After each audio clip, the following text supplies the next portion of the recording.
Hello,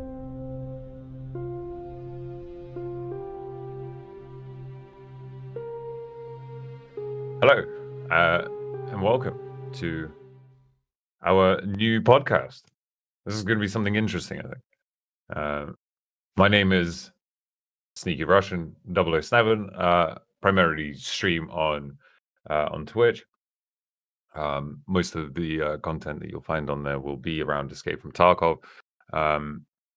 And I am joined by Mr. DashingDot, also a very good content creator within the same sphere, but around different topics, primarily to do with skills and things like that. I think this is something that we're planning to do, more or less every week. Whenever we are available, we will look for people that could join us, other content creators and guests.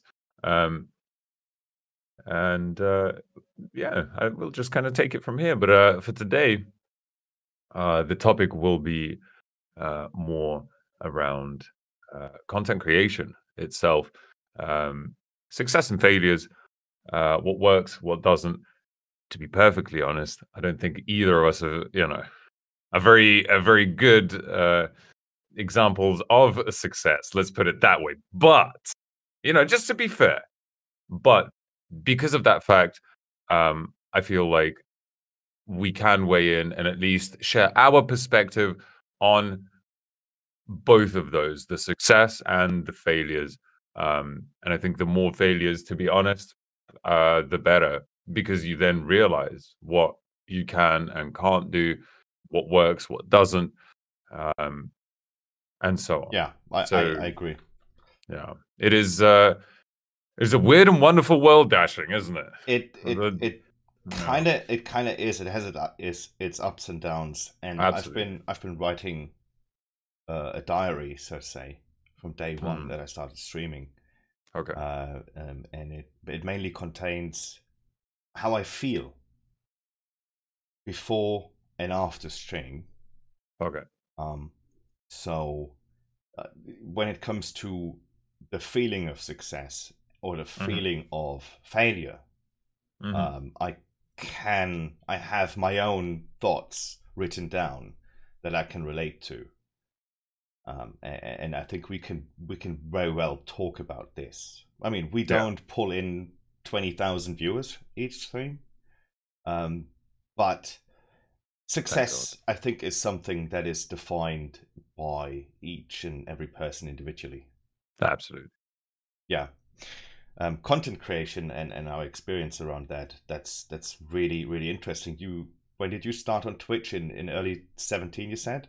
Yeah, so early 2017 is when I started. I mean, a lot of people know why I started, but I can say it again, and not that I want anybody to feel bad for me or anything like that. That's not the reason why I'm saying this, but I am on Twitch because I moved to a country where, I had a job, but I had no friends, no language, and nobody that I could really relate to. Not only, but I moved because of a family situation,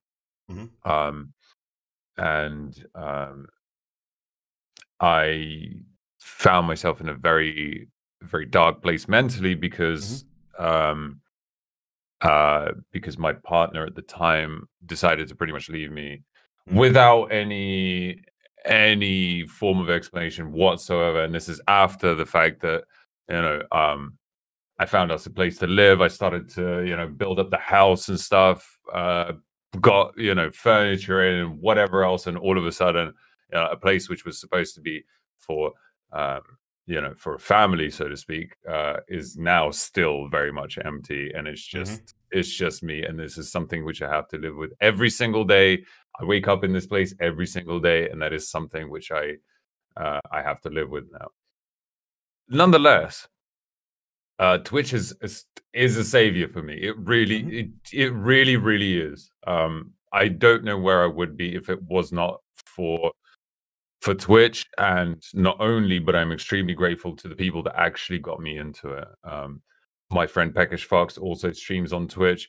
another friend of mine, Fuzzy. Both of these chaps are regularly in my chat. They are the ones that actually started to get me into this, to get me into streaming. And Pekesh is a friend of mine from school. Okay. Yeah, he's a long time friend who, they were just, streaming at the time for just, just for fun, as it were. Just having a laugh, whatever, doing, just whatever really on stream. It wasn't something that they were taking seriously in any way. Right. They were just kind of doing it. Your reason to get into Twitch was because of them, because they were streaming on Twitch at that time. Essentially, well, they were actually using a program called Restream at the time, where they would connect a bunch of different platforms, so like YouTube, Facebook, Twitch, whatever it was, right? So they connect as many platforms through Restream and then restream to everywhere. Which is a smart thing, but we can talk about that. Yeah, later. It's smart, but it doesn't work. Yeah. For many reasons, but anyway, so that is why and how I got into streaming in the first place. And I remember one day somebody, just a genuine user, a genuine random user hopping into my chat, and he'd been in my chat a few times before that, but he said, if you had a schedule, I would probably watch more often, because I would expect at that time that you would come online. Gotcha. And that got me thinking. I was very surprised to, it was very humbling, and I was very surprised to even hear that. I would be like, why? Even, in fact, my follow alert to this day, and it has been for almost 2 years now. Do you want to explain yourself? That's the clip of me saying that, right? I have clipped myself saying that, and that's still the same thing. I still have the same thing. Like, why would anybody follow? Why would anybody really be here, right? And it just is what it is. That's kind of cool, though. It's really cool. Yeah. And I actually spoke to my friend Pekesh at the time, and I was like, dude, I had somebody in my chat tell me they want a schedule from me. Should I do it? And he's like, of course. What do you mean? Of course you should. Post up a schedule, whatever it is. Try and stick to it, man. So when you did start out, like almost everybody, you just had a program like OBS. You clicked on Go Live. Yeah. And you started playing, right? You pretty much obviously didn't know anything about the business, and I like to call it a business, even though you're doing it for fun. It is still a business. Yeah, it's an industry. It's a growing industry, and when you don't know anything, you just go live, and hello world, here I am, right? Yeah. But it's. How did you feel like when you had your? I mean, I assume that your friends were watching you at the time when you went live. Well, that's not really. Okay, so how did you feel when you had your first real viewer? Like the first legit person talking in your chat to you. Well, I mean, I kind of just said it was extremely humbling, and it was very, I would say it was very strange, right? It was really cool to have a conversation with somebody. They definitely hear you, they see you, they know that you're there, and you know that they're there, and they're replying to whatever you're saying. That feeling is incredible, to be honest. And that's what got me like really hooked. Honestly, it is a hook in itself, because as soon as that happens, I mean, it's the same in Tarkov when you first set out, right? And you kill that first fully geared guy, right? That's the hook. When you are a low level and you manage to drop that fully decked, fully geared guy, it's the same feeling. It's that same hook. Absolutely. Like mentally, I think it's probably something to do with, like, I don't know, chemicals, dopamine, whatever you want, right? Whatever it is, it's that same feeling. Of somebody who you don't know them, but they're talking to you, and it's a nice conversation, right? It is a good, healthy conversation. It's not just like, you know, some troll, whatever, right? I mean, even trolling can be fun and nice at times. Don't get me wrong. I fucking love trolling people myself, but it is something that you can't necessarily describe unless you've experienced it. I mean, yeah, it's interesting because I think I was watching people on Twitch from 2016 or something on, yeah. Okay. And at some point I thought I would love to try this myself. But it was also confusing. Like, I didn't know at the time, like, what software do I need to use to actually go like, and the hardware. It was also, back in the day, I had a gaming laptop, and you couldn't really do that with such a thing. Okay. And in 17, I got a desktop PC again after many years. Okay. But I figured that it wasn't super strong, like super good hardware. So, but I did stream once or twice in 2017, just briefly. And I personally thought it's cool. And I started all of this because my son told me that he wants to be a content creator when he's grown up. Oh. And I thought, like, that's interesting because I've watched all these content creators, and it looked so fluent and so easy what they were doing, right? And they were talking to the chat, and they were playing a game and commenting on the game, and it all did fit together. And I thought, like, yeah, I'll try this. But I also thought after the first 2 times in 2017, ooh, that's a lot of, you know, you need to know a lot. Yeah. Oh yeah. Like all these like fancy pictures that they have with their face, and I didn't. The one thing that really astonished me was this green screen thing. I didn't know how it worked. I couldn't imagine how you could sit in you know, have a green screen behind you and the camera, and it wouldn't, like, I was looking for software that would blend out the green. I mean, I never heard of OBS before, right? Okay, and I didn't figure out how OBS worked until like mid 2018, like how to filter that there are actual filters and stuff. Yeah. Because I just like you did, I just went live. But I also wanted to write it down. That's why I wrote that that diary, so to say, how I feel, and I want to write a book about that at some point.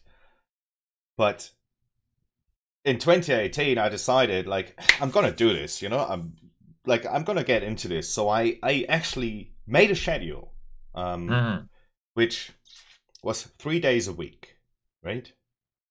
And soon enough, like 2 weeks after I started, I actually got affiliated. But you gotta see this, and I didn't even know at that time. If you have your stream open, you yourself count as a viewer,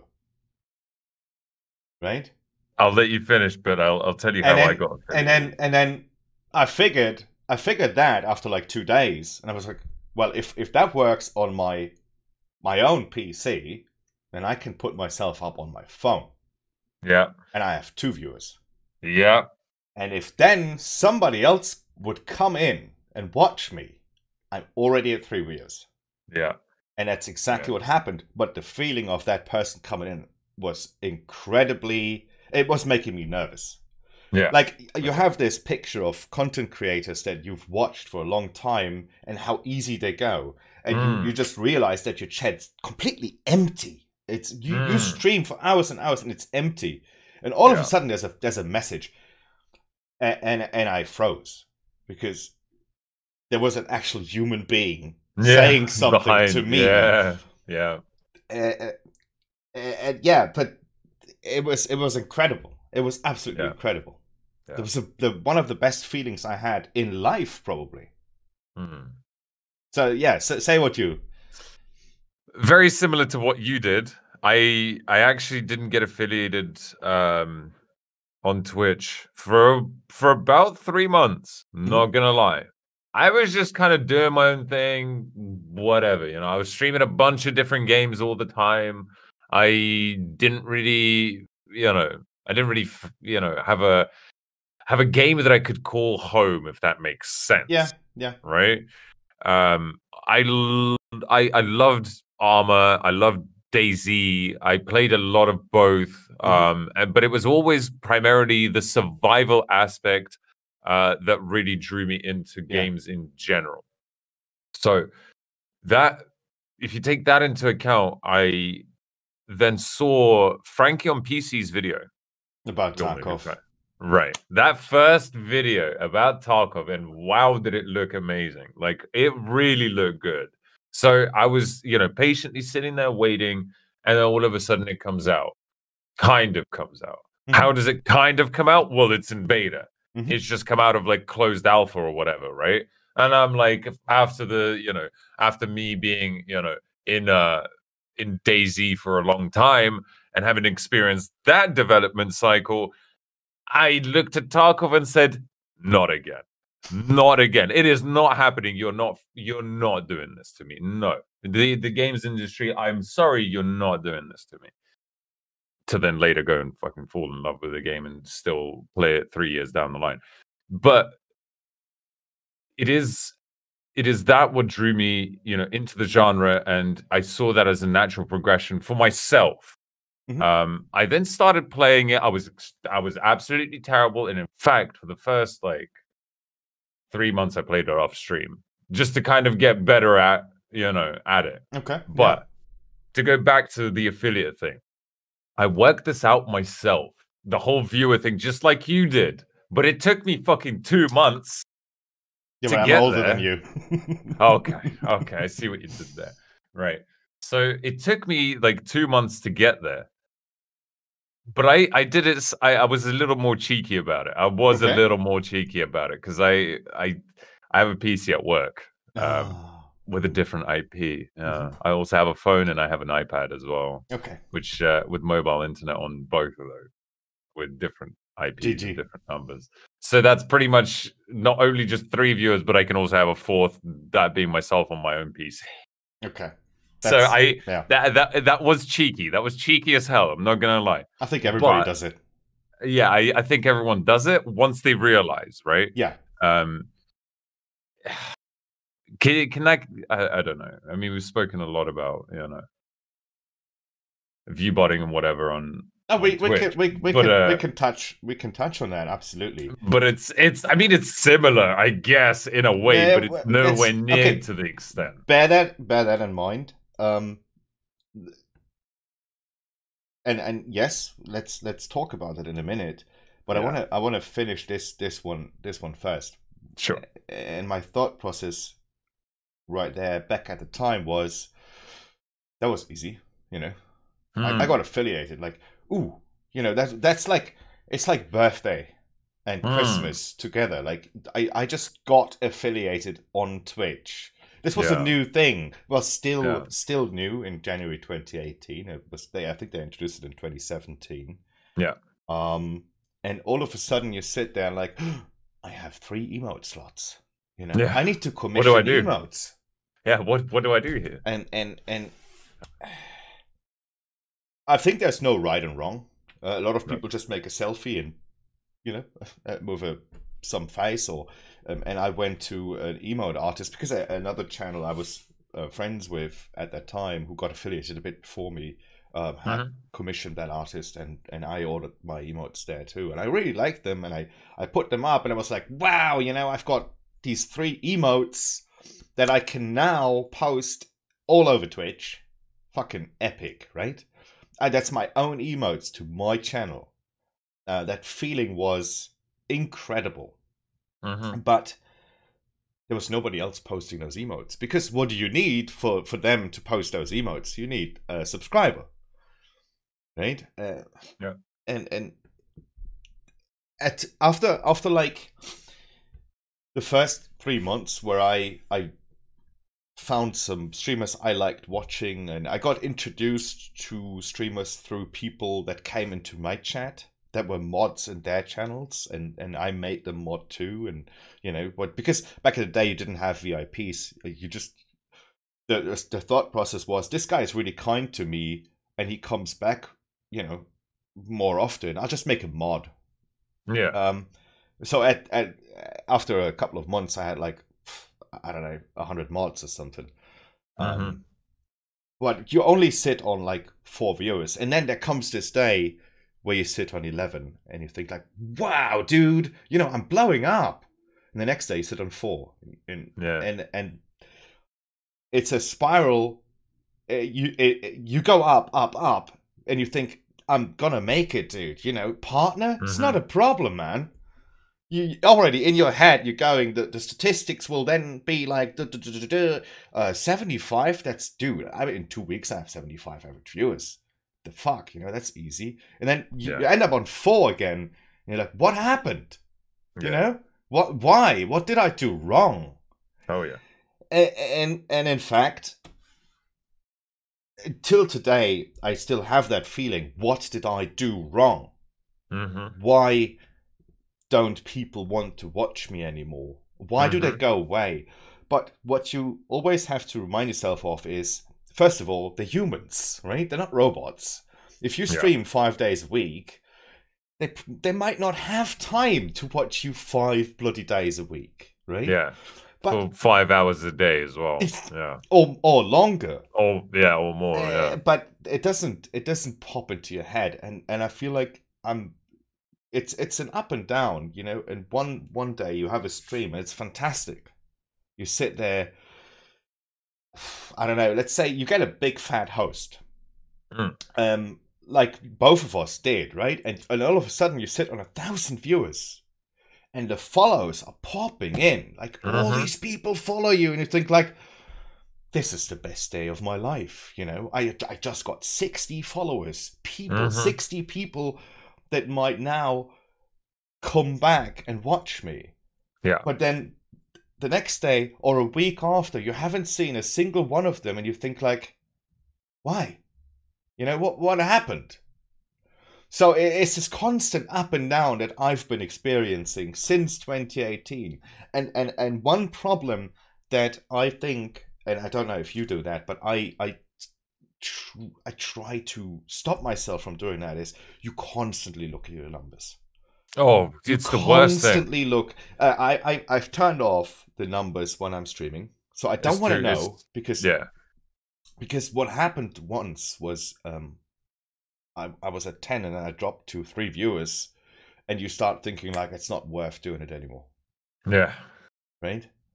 But then you also go on these, I don't know if you do that, sites like Social Blade. I've done it before, yeah. And you constantly check like, oh, now I'm a C+, now I'm a B-, you know. The rating, they rate me B- now, you know. I'm one of the big boys. And then the next day you're C+, and they, oh, you know. It's really hard, and I feel like streaming and content creation can make you mentally ill. It can, yeah, for sure. It can definitely spiral, for sure. Absolutely, yeah, absolutely. And I think what you're touching on there is a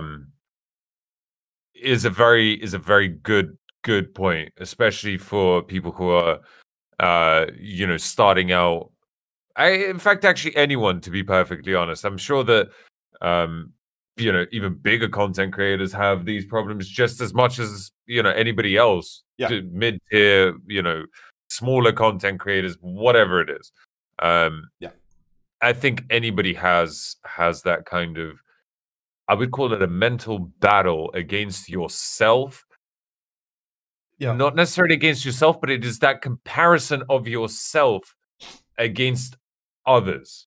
It is, I think it's primarily, I think it's primarily that. So that success that you see in somebody else's channel, or, you know, whatever it is, you compare yourself. Humans do this just as I think just as a human thing, right? In general, you always compare yourself to others to try and get better. You go out there, you learn how do other people succeed, what do they do in order to get to that success, and so on. You are comparing regardless of what you do all the time.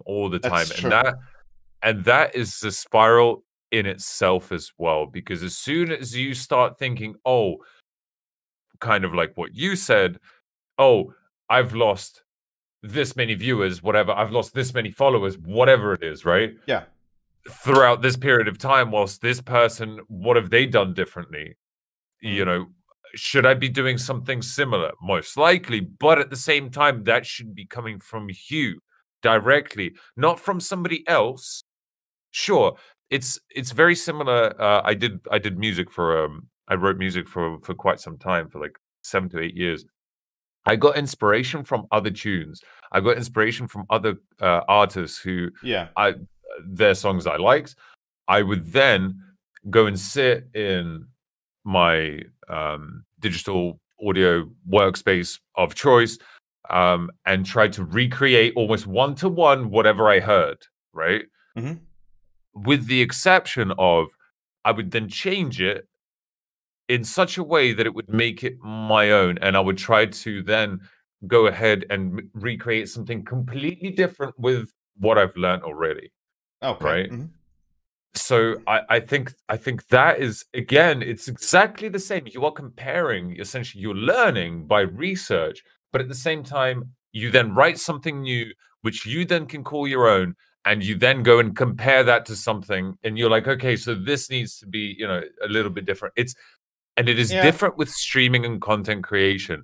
It is slightly different to streaming content creation because you don't necessarily have that kind of like mental and kind of emotional, I would say, attachment as much, I would say, to music as it is to content creation. Even though when I wrote music, I did see the songs that I wrote over the space of time as almost a diary for how I felt at the time. 100%. But so I would. I think it's a problem. I think yes, but you get hung up very often in that comparison. Like anyone does. Yes. Anyone. So when you look at a channel that all the time has been so much smaller than you, but all of a sudden you change places. And I caught myself, and I always thought, like, they are doing it so much better than me. They obviously, I'm not worth to the majority of people watching me. That I just don't appeal to them, apparently. I don't do this, I don't do that. In fact, I believe that it's just about marketing, about how you get your name out there so you can find the people that actually do like you. I think there's a spot for almost everybody in the world to find a wider audience. However, in that moment, you feel helpless and you feel let down. You also, you reflect it on the people that are or have been watching you. At some point, you think, like, he used to be there every day, and now, after 6 months he came back, and I must have done something wrong, so now he's giving me another chance, and I hope I don't blow it, kind of feeling. Like, it's horrible. Streaming at times makes me so miserable. And then the next day, it's like depression. You get depressed so hard, and the next day the depression isn't there, and you're super happy, and the world's all great. But then an hour later, something happens, and you start thinking, what's the point in all of this? It really makes something with you that is absolutely interesting, but also horrible. And I just feel like there's a lot of people. I had this person the other night asking me, what should I do? I want to start streaming. Any tips? And honestly, besides get some knowledge, because as a content creator, in my opinion, you need to learn a shit ton of stuff like Adobe, absolutely. or photo editing, video editing, the OBS setup and this and that. All of that. You need to know that, unless you have a great team that does it all for you, which is awesome, but you probably won't, right? But the only real tip besides that is be yourself, unless you're playing a persona. Yeah. On purpose, yeah? But and that's the problem, where I figured, like, if I'm not feeling happy, I'm not streaming anymore. Because what's the joy in watching me when I'm unhappy?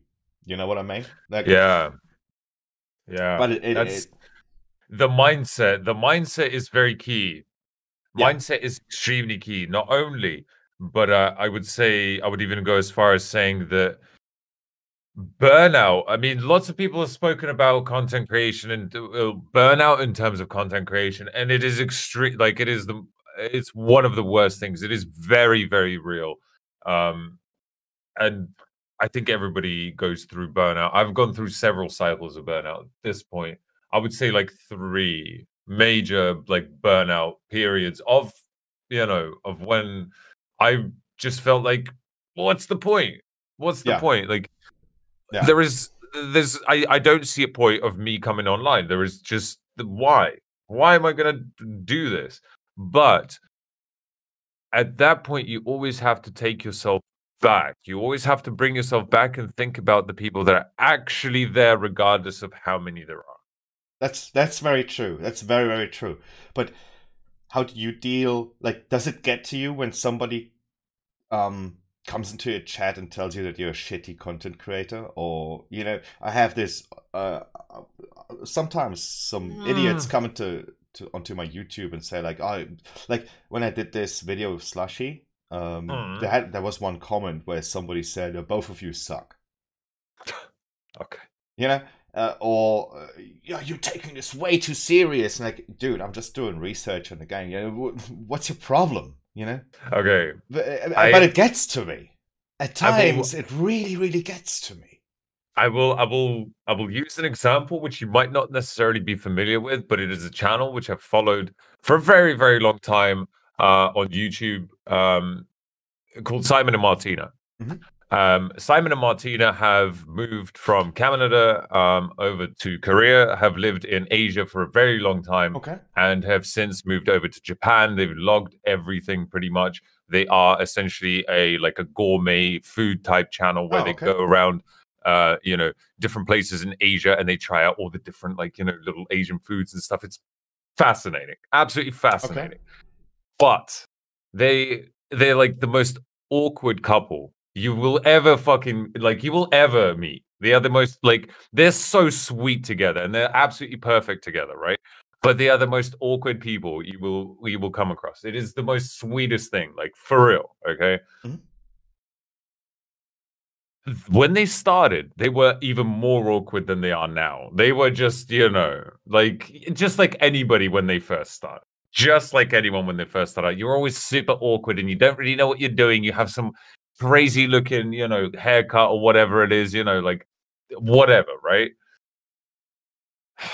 And they used to get tons of not hate comments, but just kind of, similar to what you just mentioned. Yeah. And they used to take it very personally, very serious. And they used to comment on every single comment to try and battle it, right? Like, to try and battle these haters or whatever it is, right? And then they grew to a place, they grew their channel to a spot where they could actually start speaking to YouTube representatives directly. Yeah. And at that first meeting, I remember them making a bit of a background kind of behind the scenes type video where they spoke about this, and they said that, one of the first things that we spoke about with our YouTube representative is hateful comments. And do you know what he said? He said, fuck him. Do not care about what people say, especially the negative comments. They're talking. They're talking about you nonetheless. Remember that. Not that any publicity is good publicity. Sure, that does apply in some. That does definitely apply in some situations. But here, it is more a case of you building your community. Those people are there because they want to. They might be looking for a new community to be part of. Whether they're negative or not, you can always turn that negativity onto something else, unless it's malicious. Yeah. Yeah, I don't know. It's just when somebody starts insulting me for that person believing that the internet gives them enough protection to do whatever the fuck they want without regarding any moral standards or whatever our society has put up. It's sometimes, not always, but sometimes it really gets to me. Like, I then think, who raised you in that kind of way that you think it's okay to go to someone and it's like, I don't go out in a street and walk up to a random person that I just like heard saying something and tell them you suck. Yeah. You know, it's like, that would never occur to me. And it never did when I was a teenager either. So I just think, yes, your opinion matters. It's, you know, every opinion matters, no matter how stupid it might be from your point of view, because it's your opinion. But saying to someone, you suck, is not an opinion.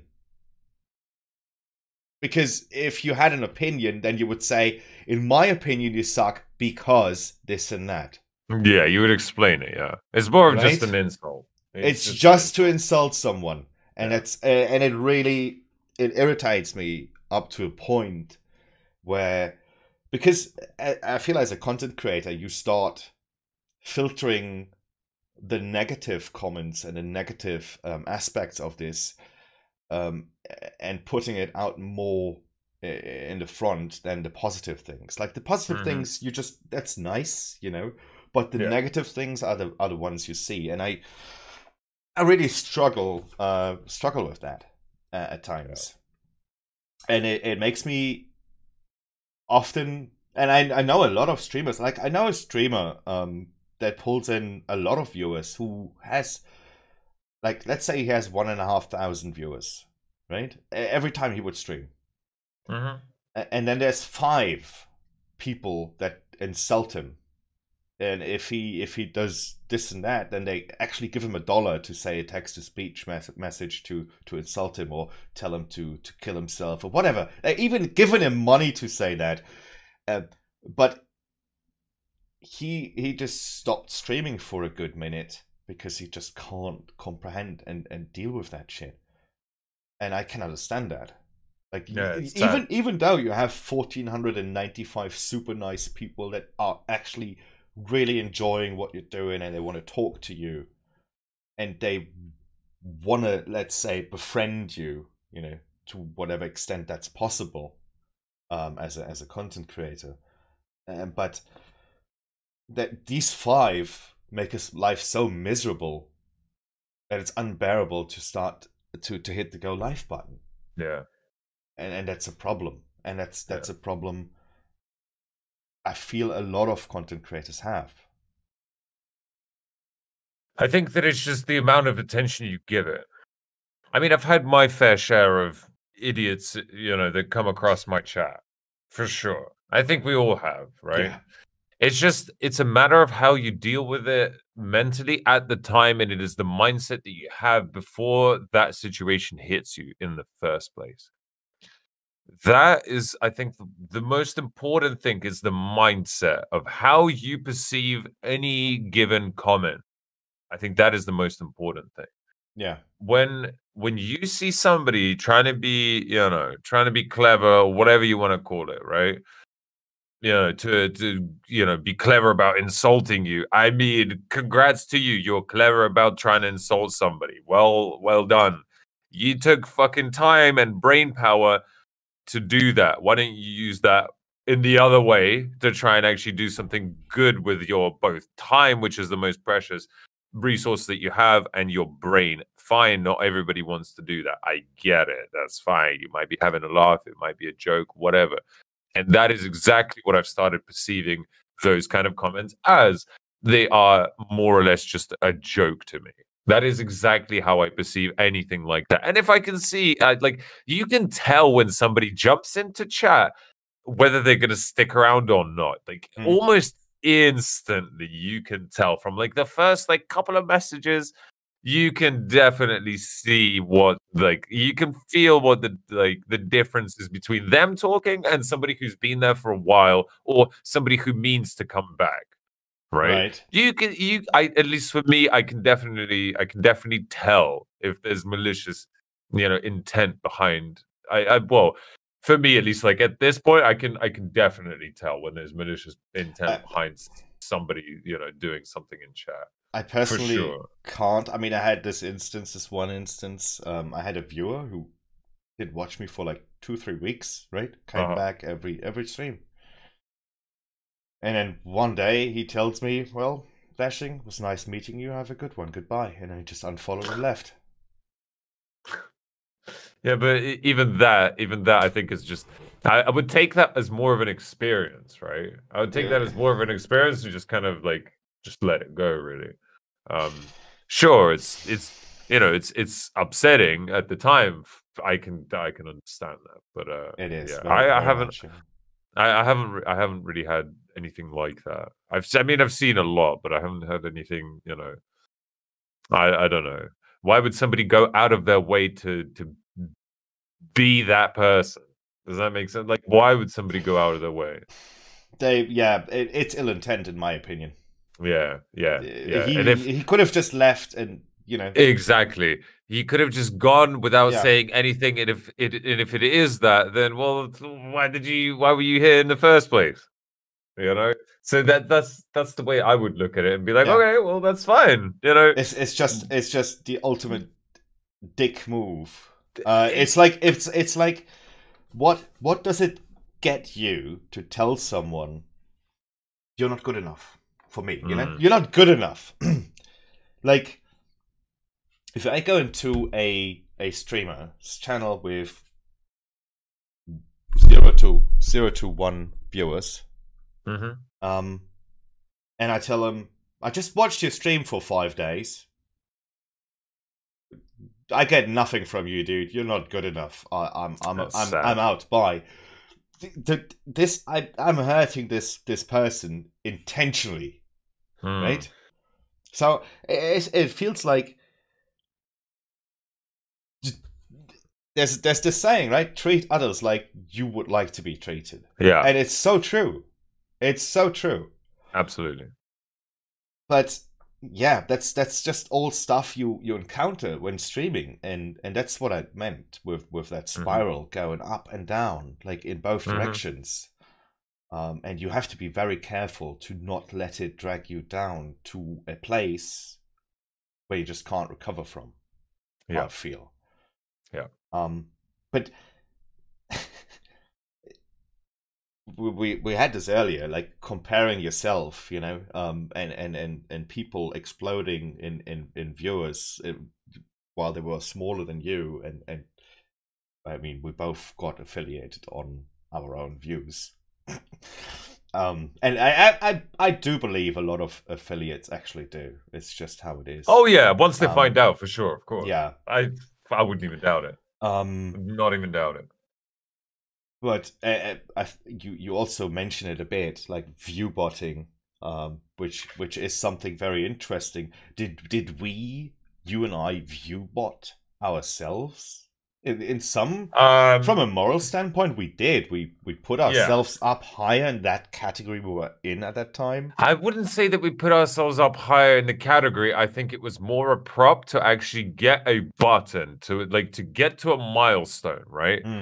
But I think there is a difference. There is a fundamental difference between what we did in order to then say be able to carry on or whatever, right? Because after that, you only have so many options in order to grow.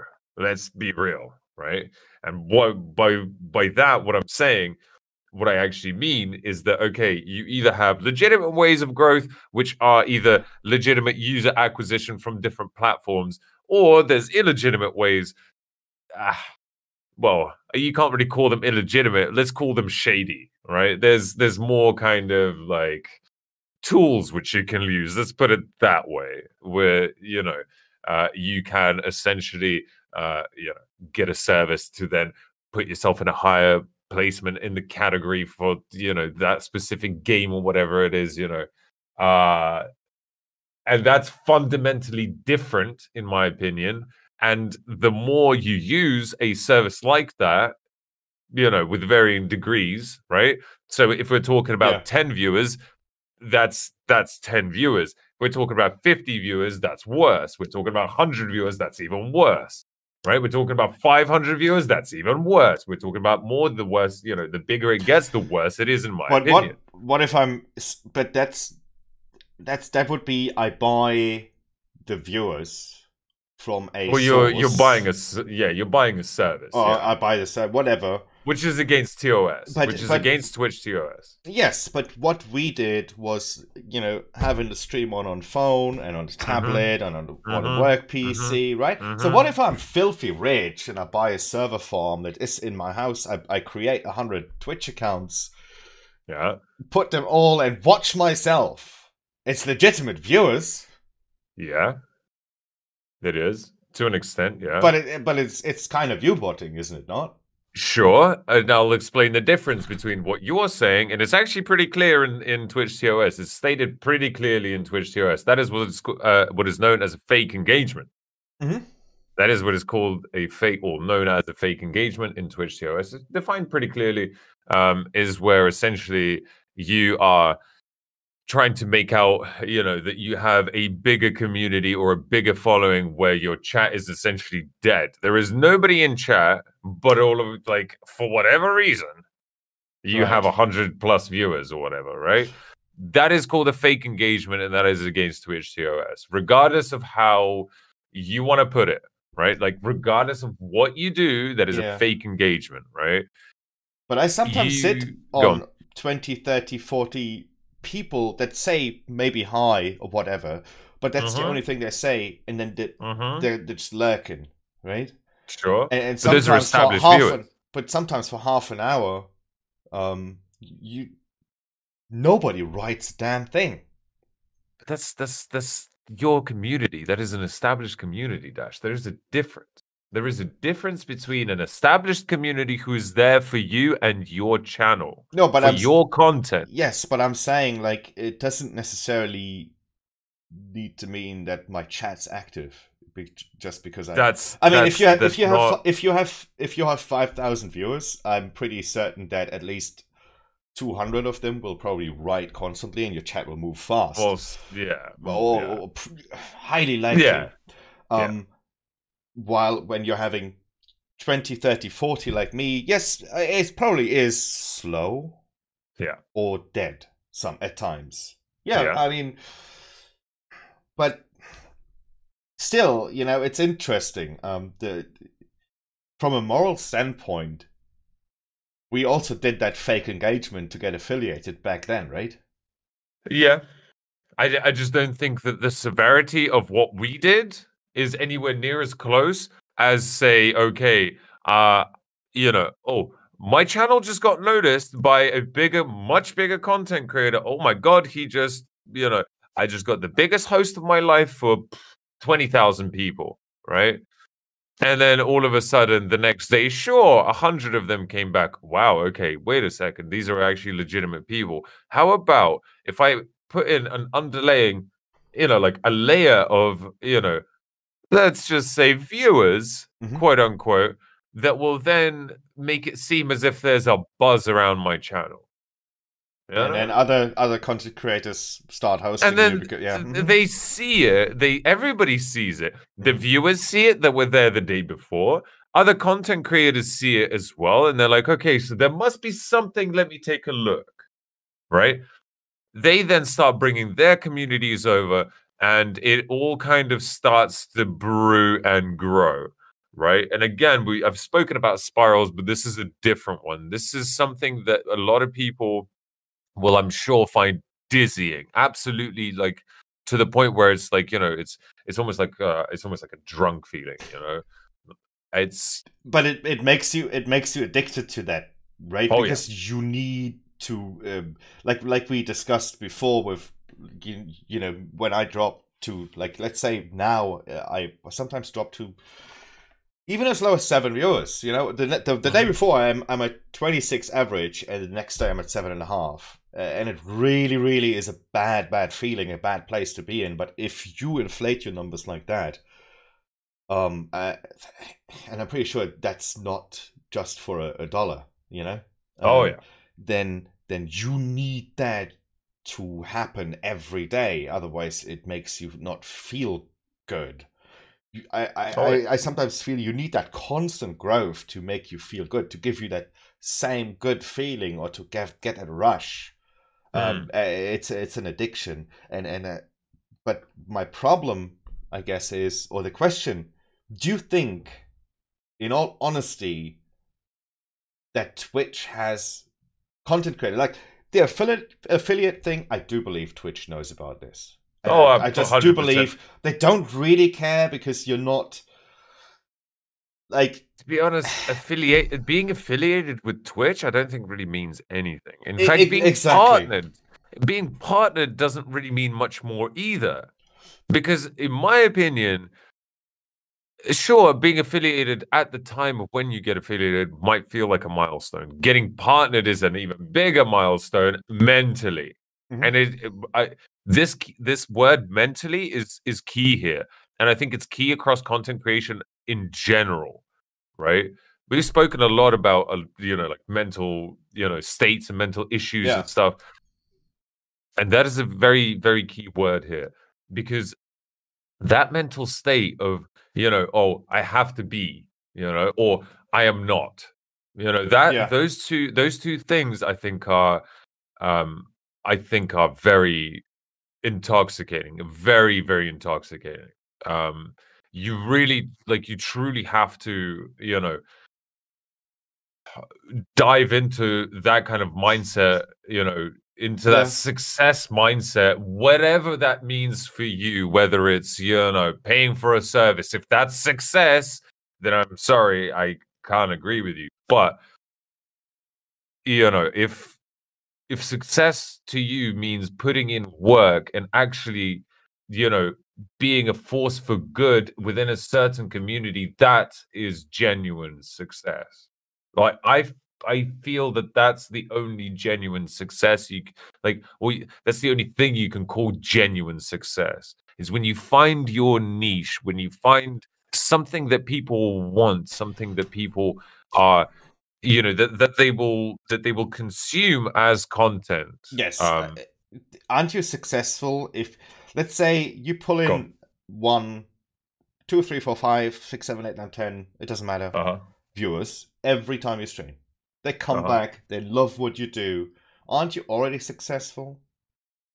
Isn't the only difference between you and the guy at the very top that he's just more successful than you? Because I mean, he pulls in 40,000, you pull in 1, but you're still successful because you pulled that 1. And just to finish that, I've once had someone telling me, greetings out to Cheese to Life, the chances, like, at any given time, you have 30, 40,000 streams competing with you. The chance of a single person clicking your stream is so slim. And if it happens, the chance of that person then staying, not just for the game you're playing, but for you, is evenly slim.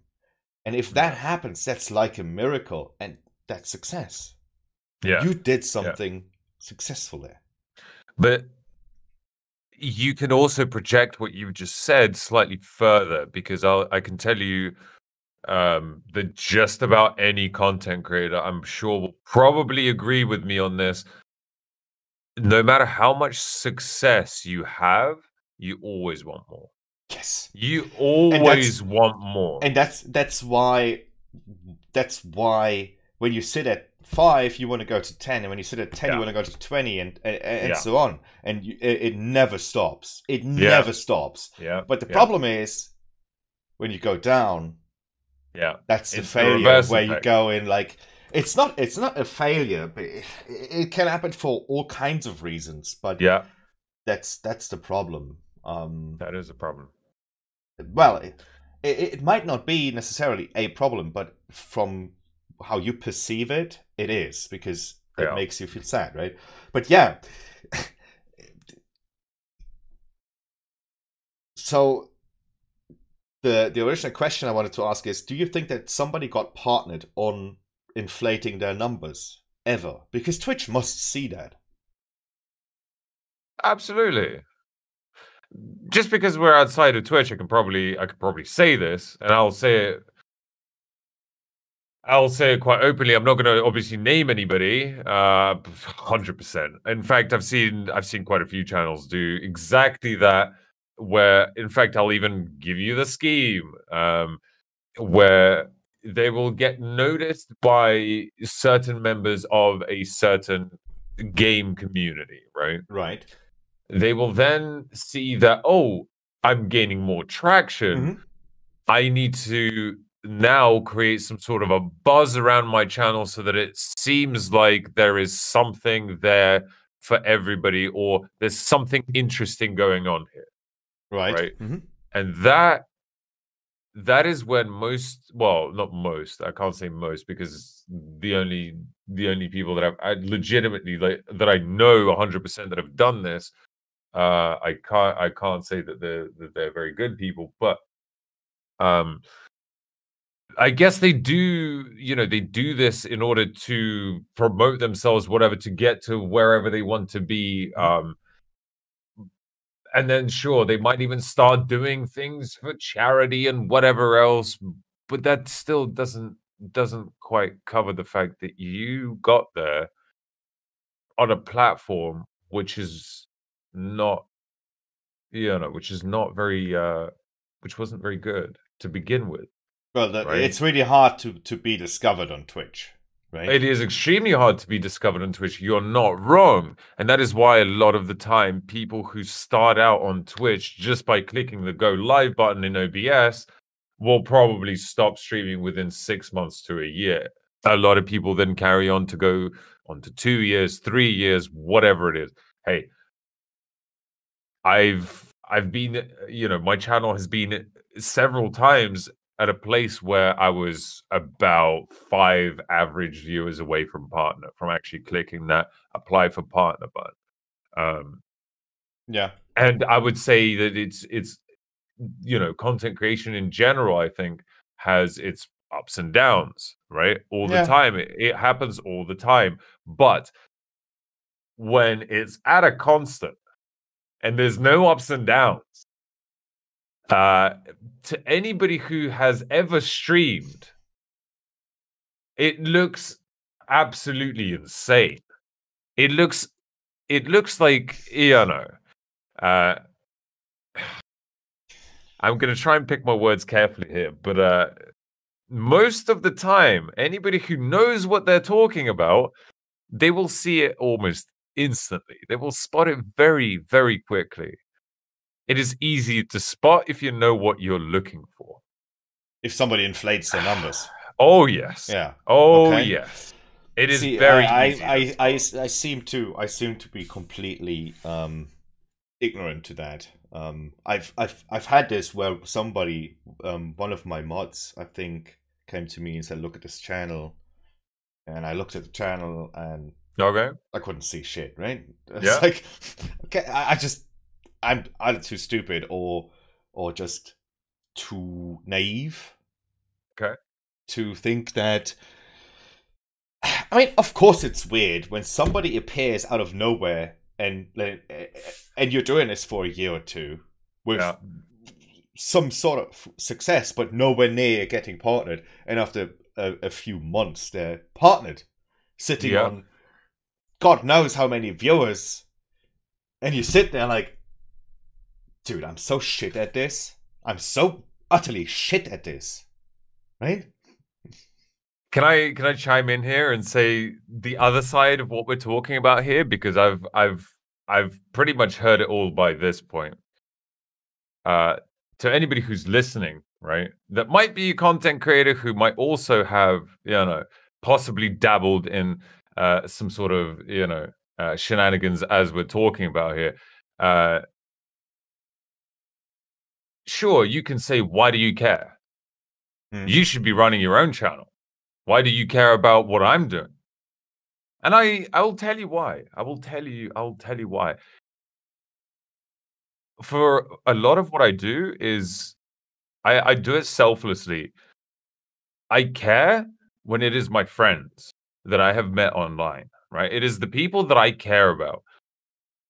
I care when I see somebody who is using quote unquote marketing tools to then promote themselves, who essentially just sits there and just like anyone else hits the live button and just sits there and, well, what do? What's the use in what you are doing? Where is the value in what you are doing? I have friends who have been around for much longer than some of these people who are using marketing tools, quote unquote, that have not seen anywhere near as much success. And I'm not just talking about you, Dashing, right? I'm not just talking about you, all right? Because the amount of work that you've put in compared to some of these other people who who literally just sit there and just press the go live button and sit there and play games for 12 hours a day or whatever it is. The amount of value that you have put into the community is tenfold, 20-fold than some of these people who just use marketing tools. But I'm partnered on YouTube because of that, so it's fine. Exactly. See, that's fine. I'm glad that you see success where it is due, but I don't feel that you get the recognition in other places where it is also due, in my humble opinion. Well, my OnlyFans could need some more subs. That's true. Don't. I know. I'm sorry. Come on, let me do that. Let's take you out of the picture. There's, I would say, another 5 or 6 people that I know who I feel like need 100% would benefit from having more exposure and just generally being, getting shown that recognition from the community that they've been in for so long. And then all of a sudden, these marketing experts jump in and all of a sudden, from 5 to 100 viewers within like 2 weeks. My friend, I am sorry to break it to you, but that's it feels like a scumbag move. It's because you're taking the chance away from somebody who is doing it legitimate in who is legitimate, who's grinding it out, put in the work, but is doing it for a good cause. What are you doing? Yeah. What are you doing? But then can you still, like, if you're a pleb like me who doesn't see it, God, it makes me does so it make angry. sense to compare yourself to other streamers? Or is it not more like, so I found this outlet and it sometimes works. It's sometimes it's you or Slash Poppy, that I just go to and tell them like that I feel bad about what I'm doing and that I feel it's not worth doing it anymore. And it's funny to say that everybody I talk to struggles with this at points, right? But is it then even worth comparing yourself? Like, is it ever worth comparing yourself in a sense? Like, does it help you to compare numbers, or does it help you to compare? Can I find something? Honestly, we are only. This is only really a topic for 2 reasons. 1, discoverability on Twitch, right? And 2, the value that we've spoken about, right? The value to community. Those 2 things combined is the reason why we as humans compare. We can't avoid the comparison. We cannot avoid, because it's human nature to compare, an apple to a different apple. so to speak. Right? It is human nature to compare and to kind of value or maybe judge. Of course, we try and, you know, stay away from judgment, so to speak. Yeah. But what's the secret to? I mean, I already said this. Being discovered on Twitch. Twitch is not a platform that's made around discovering new talent, so to say. Yeah. Yeah. And how can you grow? Like, how did you grow? Did you? Well, the reason why I got noticed is because of my English, my Russian to English translations. Of course, I am Russian. I do speak Russian fluently, just as well as I speak English. No accent, no nothing, just like, you know, whatever. But it is my on-the-fly translations, like live translations, as the Russian podcast, as the Russian BSG podcast happened. That's what got me noticed. That is what got me noticed. It is something niche in a small community that nobody else is doing, that is high, that has high value. And again, looking at it from we spoke about it as a business, right? I didn't see it as a business move at the time. One of my mods did, though. And he was like, dude, you should probably try and speak to BSG about possibly doing some translations. And I'm like, dude, I'm not going to go and speak to them myself. Are you crazy? I'm just doing this for you. If you guys enjoy, that's fine. If you want to then go and pass that on, you know, that information on, like through Reddit or whatever, that's I did what I did, you know. But like, I mean, what I'm doing. Pestily asked you to do it, right? He said like that's amazing, right? That I have somebody that I can go to that does the translation for me. Yeah, which is great. And I think I didn't have that niche because I tried translating it into Russian, but oh god, the Russians didn't understand shit. They didn't. So, I wanted to go there. It doesn't matter. Anyway, I what I did was I started connecting to other streamers. Yeah, network. I did network at times. I don't network as successfully as I could and should.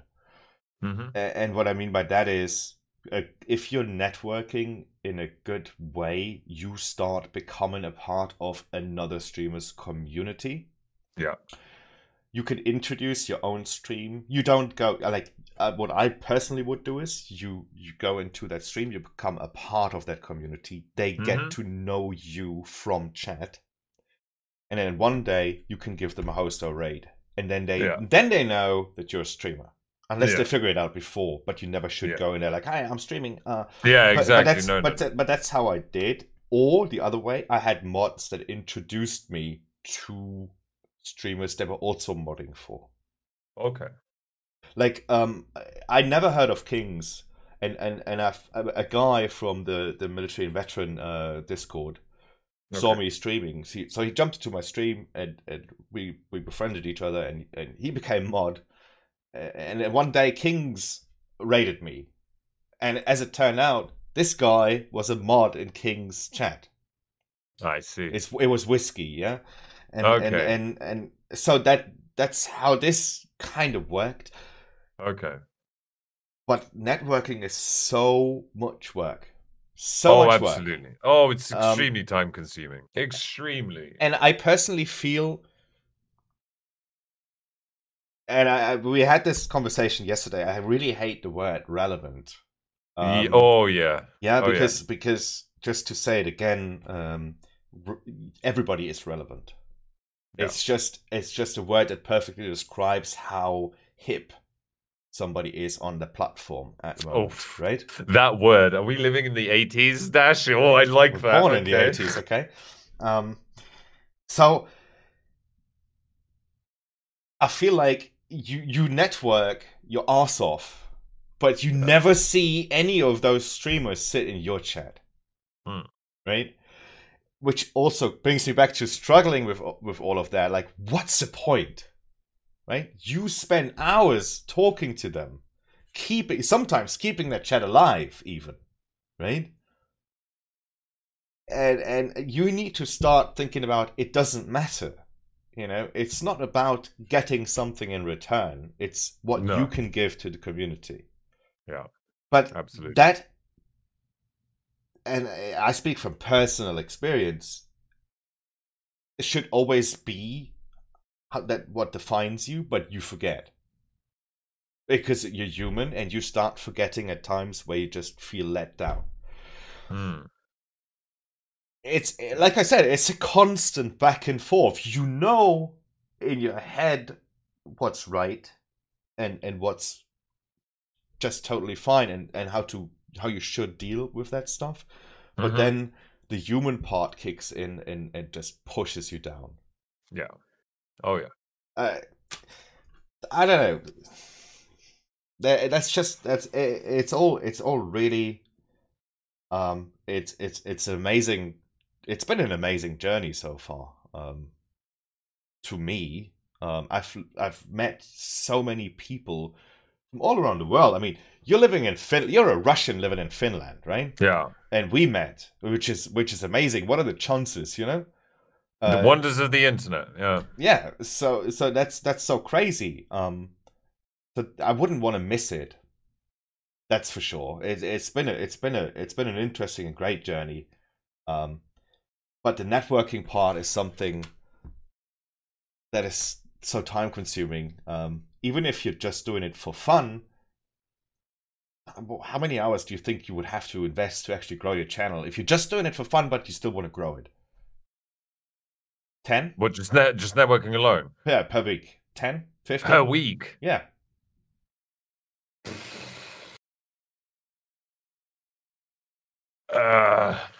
You know what? To be perfectly honest, I don't even... I can't quantify that. And I'll tell you why.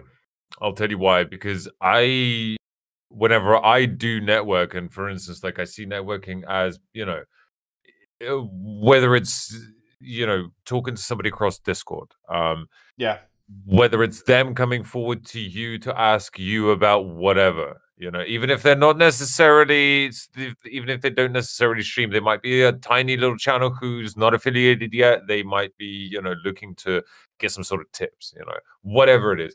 I'm not going to do it across Twitch chat because it's an extremely long subject. Come and hit me up in DMs, please. You know, I'd love to. In fact, you know, I encourage people to use their own emotes in my chat. Why? Well, because I like seeing different emotes, right? I like seeing the fact that, hey, as you know, as soon as I say that, all of a sudden you can see the people that stream and how they interact with you in your chat. Yes. So yes. that's one. So that is, you know, it is just the perception of how you deal with any given situation, right? And networking for me, and it's just like that saying, right? If you enjoy what you're doing, you'll never work a day in your life. And that is exactly that. That is exactly that. If you enjoy being in somebody's channel and just generally chilling, chatting, whatever it is, you enjoy being in their company, that is still networking just as much, even though it may not feel like it. So you want to find communities. You want to find communities that you want to be part of. You want to find people who are like-minded, who you like spending time with. Yeah. You know, I can't put it in any other way. I cannot put it in any other way. And as long as, you know, and again, see, networking is good when you have the right mindset about it. And if it's that business mindset, then it has to be something very, very specific. You want to be growing in a certain category, say Escape from Tarkov. You then want to surround yourself and be in other communities which are around that specific game. Yeah. Not any other game, not Arma 3, not anything else. No. It has to be people who are just like you are, interested in Escape from Tarkov. Yes. They want to be within that community as a general themselves. They want to be a part of that community. If you count yourself as part of that community, then you should be in, you know, you should be talking to them as much as you can. Of course, you know, if you like them, whatever, you know, all of that human stuff, right? Comes into play there. Yeah. So it is that is networking for me. But again, I can't even, like, on a human level, I can't really even call it networking, because as soon as I use that word, it almost translates to like some sort of like business move. And that's not what it is. That is not what it is. I'm just there. I'm chilling. No, I agree. I agree. I mean, if I network with another streamer and we become friendly enough to do something together, or to just, occasionally talk to each other, then that wasn't something I would call that would annoy me. It's something, I just met a new person. That's really amazing, right? But in order to grow your channel, you obviously have to put yourself out there somehow. Oh yeah, right. Oh yeah, absolutely. And that's just how I personally would go about this. I would just What were we talking about just before we started, where I was saying that you have to put yourself outside? What were we talking about there? We were talking about networking, but it was something very specific. I can't quite remember what it was. But essentially, networking, I think that's the difference, right? Between networking and just being kind of like brewing in your own kind of, in your own bubble. That's what you said. Yeah, that's exactly it. So I think networking, again, I don't really like that word. It's similar to the word relevant for me. I don't. It's the same. Like I have an unfinished degree in human resource management. I do not like the term human resource management. Humans are not a resource to me, right? Humans are humans. They're not a resource, right? They're not like wood or rock, right? They're not. But it is manpower that is the resource that humans give. Right. I don't like the term human resource management. It doesn't sit well in my brain to this day.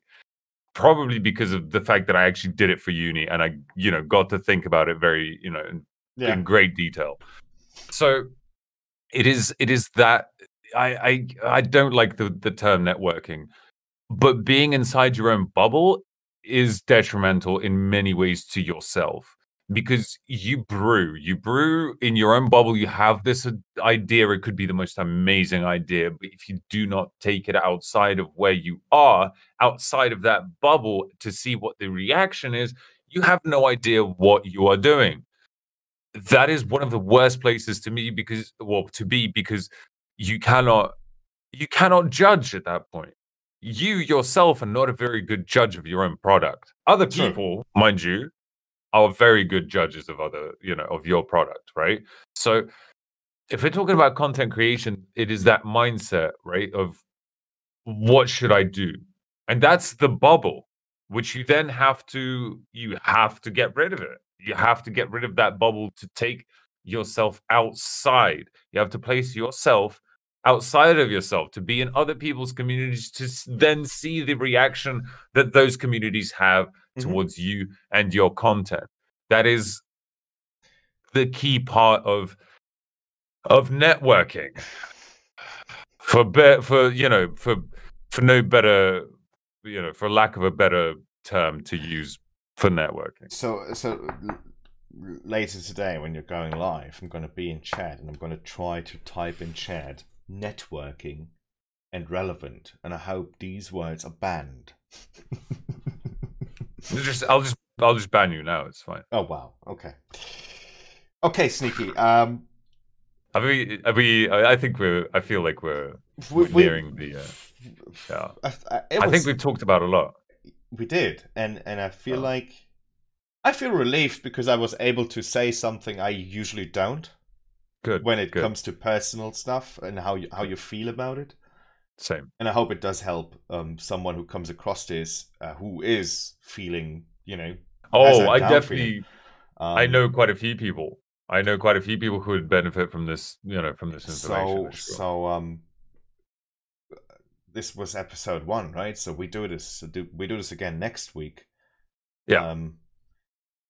And we'll find a new great topic to talk and rant about, and maybe we'll find a guest that we can invite. And in fact, for anybody that is potentially listening out there, to what we have to say, right? I think that we've touched on quite a few topics today, which I think could be expanded quite a lot. If there is something which you are more interested in, well, you are interested in more detail, please do post it in the comments. We would love to hear from you, because this is, again, I mean, for me, this is coming up to 3 years at this point. In fact, it's just over 3 years, right? So it's experience. It is a lot of failure. It is, some minor successes here and there, but over time, a picture starts to form. And these are just kind of like off the top of our head. This is what, we kind of just wanted to discuss and just get it out of our system, because this is something that I think we both feel very strongly about, and something that we generally most likely think about on a daily basis. So if there is anything that you want us to expand on, please do put it in the comments below. We would love to hear from you. Also, if you want to see Sneaky cry, we can make that happen. It's $5 though. Okay. Twitch.tv/SneakyRu007. Hit that subscribe button. Wonderful emotes. As well as twitch.tv/DashingDot for, Oh, I renamed myself. Shroud was free. I'm just kidding. Okay. Shroud was free. Okay. Thank you for watching, for listening, guys. And we'll see you next time. Yeah. And stay safe. Thank you, Dash. Bye-bye. Thank you.